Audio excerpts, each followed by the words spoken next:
Welcome. Today we're going to be talking about setting up your property company.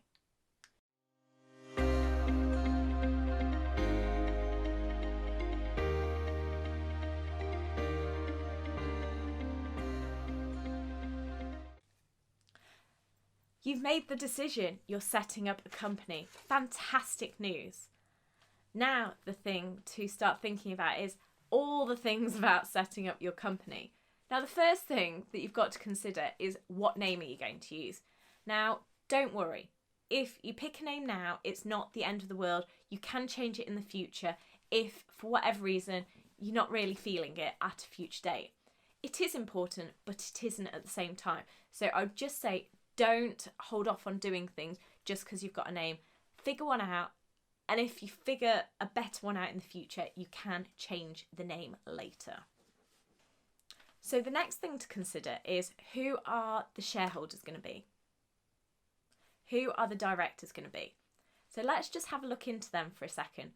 What are shareholders? So let's think of those big companies out there, the likes of Rolls-Royce, GlaxoSmithKline. There's a lot of shareholders out there. They're all the people that own the company. So potentially you, maybe your partner, maybe a business partner, maybe your children, maybe your grandchildren. They're going to be the owners of the company. So we'll talk about shareholders in a second to figure out what is going to be the right option for you and how you set it up. But they are the ones who own the company. Let's move on to the directors now. The directors, they're the ones that control the company. So they're the ones that make the day-to-day decisions. They're the ones who are going to be the ones on the ground, signing off all the paperwork and dealing with everything. Now, you can have as many or as few directors as you want. So you can have one director if that's the right decision. Or if you want to have more than one director, you can. There's no limit. You just need to figure out who is going to be the right person or persons to be the directors of the company and take responsibility. In terms of the number of shares that you have in the company, I see a lot of people who just set it up with one share each. Now, I would tend to recommend against that, and I would suggest that you have at least 10. You might even go as far as 20 or 100 shares. Now, the reason I say to have 10 or 20 or 100 really comes down to choice in the future, because you might set it up with you and your spouse now and have 10 shares each. But in the future, you might want to bring more people in, such as children or grandchildren. So if you set it up with 20 shares now, that gives you options for the future. So I would tend to suggest as a minimum have 10 shares, but maybe go for 20 or 100, and then that just gives you choice and options in the future. For your shares, you may wish to set them up as alphabet shares. Now, alphabet shares are different share classes. So you would have an A class, a B class, a C class. And what this means is each different class can have different dividends voted to them. So this works really well in the future as the company starts generating income. So let's say there's 10,000 of income and you want to give maybe one of your children £1,000 and you want to give another of your children £1,000, but you personally, you want to take 5,000. Now, if you all have the same share class, you would all have to have the same dividend, which kind of means you potentially would all have to have 1,000, which wouldn't necessarily give you what you're looking to take out. Whereas if you've got A shares and B shares and C shares, you as an A shareholder could have 5,000, and then you could have the B and the C shareholder both have 1,000. Now, this is some great planning opportunities and also great from an inheritance tax point of view as well, which we'll be covering in a separate video, but just something to consider now. To just briefly touch on the inheritance tax considerations, I'd probably suggest thinking about including your children or grandchildren now, because as a property investor, inheritance tax will definitely start to play into your life as you get older, on the basis that you have assets, and when you have assets that have value, it will catch you out with the inheritance tax side of things. So by bringing in your children or your grandchildren, it reduces the value of your estate now, but you still can have the benefit of those assets now as well. Now, you may only want to give your children or grandchildren 5%, 10%, and then it keeps them involved, but it doesn't dwindle away what you've already built yourself and what you want to be looking at taking. The other thing to mention is also the lending implications. If you have minors, so under 18s, you might have a 15, 16-year-old child that you want to bring in as a shareholder. That's not a problem. However, you don't want to be giving them 50% of the company, because the lenders may not want to lend money to you on the basis that they can't bring anything against that individual. Now, a lot of lenders tend to look at around the 20% mark. So if you wanted to bring a child in who was maybe not 18, then you may want to have less than 20%. Also, if you're bringing other family members into the company, but they're not actively involved in the company, then you may need to limit their shareholding to maybe less than 20%, because lenders tend to not look at the involvement of those under 20%. They're looking at the majority shareholders, which will still be you at this point in time, to make a decision on the lending. They're likely to want personal guarantees, which is kind of not a problem as long as you're happy with that. Initially, it's expected. Obviously, as you build your property portfolio, you may want to start negotiating with them. One thing that you may wish to consider is setting up a group structure. Now, I'm not going to discuss that now. We do have a separate video on setting up your group structure, but it's something just to consider as you are setting up your property company, because it may be, rather than you as the shareholders, it may be your holding company that wants to be the shareholder, and you are the shareholder of your holding company, and that's where you start playing with the shareholdings with your family members. But check out the group's structure video to find out how that all fits together and make it work for you and your family. If you decide on a more complex structure and having a group structure, there may be lending implications. So I'd tend to suggest speaking to your finance broker to make sure that you've considered those options, to make sure you don't find you've got any problems getting funding when you come to actually set everything up and get going. That would be a really bad situation to be in. We want to make sure we stop that happening. So talk to your finance broker to make sure that the structure that you are choosing to use is going to work for you. So how do you go about setting up a property company? Well, there's a few different options. You could set up your property company yourself at Companies House. Now, this costs about £10, £12 at Companies House Direct, and you just go on and fill out all the information. If you're confident to do this, this is the most cost-effective method of setting up your company. If you're a little less sure of how to go about setting one up, then you may want to use a company formation agent, and there's many online options available, and you can go and for a small fee, you can go and fill out all the details, they'll confirm everything and get the company set up for you. Your final option is to use an accountant or a tax advisor, or use a solicitor, and they'll again be able to help set it up, make sure that everything is set up in the right way.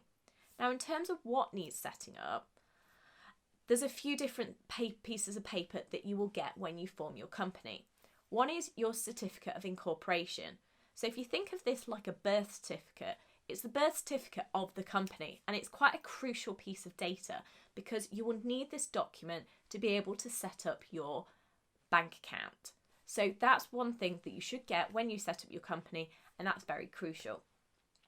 The other thing that you will get with your company is the Memorandum of Association and Articles of Association. Now, these documents are pretty much like the rule books for your companies, and they're there to help manage if there's any discrepancies or how you are going to run your company. Now, most people will just use Table A, which is the standard format. However, if you do want adjustments to that, then you may need to make sure you make those adjustments yourself, or you may need to be using a solicitor to make sure any variations you want to see in such documents are fully included. Another item you'll need to be aware of when you're setting up your company is the SIC code. So the SIC code is your standard industry classification, and these can be quite crucial for property investors because if you are going for lending, the lenders will check what SIC code you have allocated to that company and will want to make sure that it's the right SIC code. So just be cautious when you're selecting and make sure you choose the right one. There's a couple of different options, but you'll tend to find other property companies, if you are aware of any, to find what the right one is. And if uncertain at all, check with your accountant and they'll be able to support you on making sure you select the right SIC code. In terms of the timing of when you should set up your company, please check out the separate video about when to set up a company, and this will go into the different options available to you to make sure you're setting it up at the right time for you and how your business is developing. What are the legal duties for a director of a company? Well, the legal duties are really to act with integrity, to show reasonable care and act on the best interests of the company, which obviously should be relatively easy to do on the basis it's in the company's interests and your interests, which are hopefully aligned. I would recommend just making sure you read through what a director's legal duties are as you get involved in a company. They're not too long, but it just makes sure that you are fully aware of what your responsibilities as you take on this role are.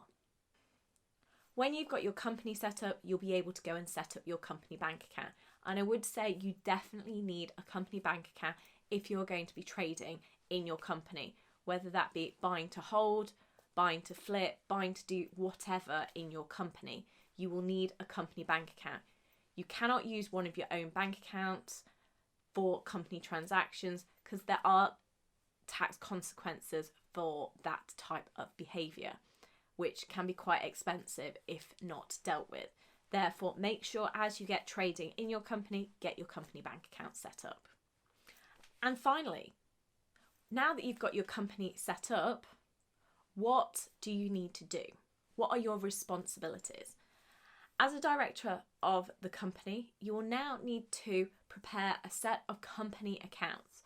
Now, I would tend to not recommend you do these themselves unless you're a trained accountant. So at that point, you will need to engage a qualified accountant. And in doing that, they will then prepare for you a set of accounts. Now, these accounts need to be completed each year after 12 months. So if you form your company in March, your year end would be the end of March. So therefore, each March is the end of your accounting period, and you will then have 9 months to pull together a statutory set of accounts and file them with Companies House. From those accounts, you will then also look at completing your corporation tax return and collate all the tax implications, complete the tax calculation, and then submit a CT600 or corporation tax return to HM Revenue and Customs. And that is due to be paid 9 months and 1 day after the year end. And the return is due 12 months after the year end.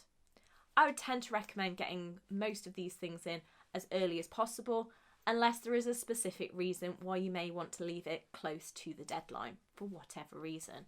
And there are the odd occasion where the reason does justify leaving it right till the deadline. The final responsibility that you have is to complete your confirmation statement. Now, a confirmation statement is basically telling Companies House that you still need the company, that the directors are the same, the shareholders are the same, and everything is really in place, and you've reported to them any changes if there were any changes that have been made in the last 12 months. For the benefit of doing this, you get charged a £13 fee if you file it online, or a £40 fee if you do it by paper. There are consequences to not doing your confirmation statement, and Companies House will start the dissolution process and close your company down if you do not fill in and submit this form to them on an annual basis. Now, it used to take them a while to get this process going, but they have speeded this process up. So make sure, if anything, that this one you are on top of. Now, this one is always 12 months after the date of incorporation, whatever date that was in the month that you formed the company, and then it will be 12 months exactly afterwards. unless you've changed that date for whatever reason. I hope you've discovered how you go about setting up your property company. Good luck, and I hope it all goes well. If you have any property, tax and accountancy related questions, please do leave a comment in the box below. I'll look at covering them on a future video. Click like and please subscribe to the channel to find out about more property, tax and accounts related topics.